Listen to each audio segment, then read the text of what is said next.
to be a China expert for Western mainstream media? Simple. Criticize everything China does. If China indeed does something good, just add "but at what cost" in the title. A simple phrase could turn any positive thing China does into a negative story. For example, China's economy is doing better than we expected. Ask "but at what cost?" This is a Chinese journalist, and I think her name is Jinjing, and she does work for a TV network called CGTN, Chinese Television Global Network, or something like that anyhow. And she will be quite often be seen as a translator or handler for some of the Western shills. But recently on Twitter, she did actually make this video, "At What Cost?" So let's sort of debunk her theory. Are you ready? You're very happy today, aren't you? Give me a kiss. This is Tokyo, by the way, for those people who don't know. To criticize it may cause unintended consequences. Not as many people died from COVID-19 in China as it was in the US. Ask "but at what cost?" So just there, she claimed that there were more people that died in the US than in China. At what cost? Well, the transparency is the cost, because obviously there were a lot more people who unfortunately lost their lives during COVID in China, but China kept the numbers down. How do they keep the numbers down? If it wasn't directly related to a COVID consequence, it wouldn't be counted as a COVID death. And at the end of last year, at the beginning of this year, we saw how many people were in these funeral homes around the People's Republic of China. That's the cost, dear girl, by lying. Not being transparent. When you're not transparent, you're not going to have the trust of other countries. That's the cost.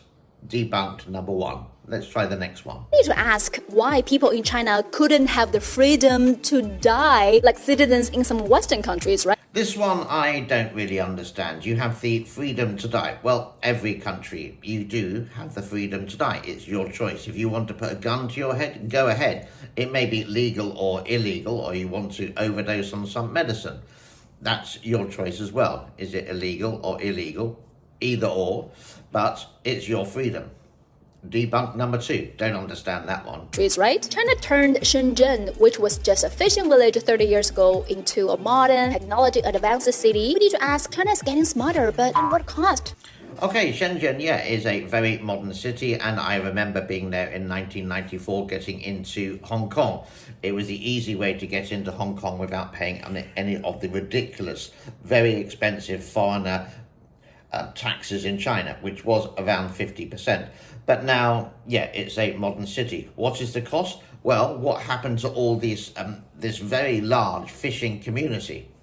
Moved on, disappeared, kicked out, and people lost their homes. That's the cost. It's so easy to debunk this. I could do this with my eyes closed.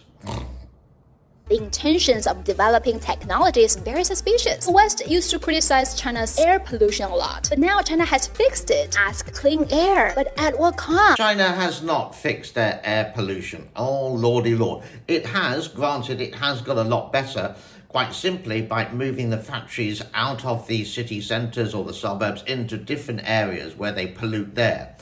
Out of sight, out of mind. So this one, for example, at what cost? Well, again, it's another lie.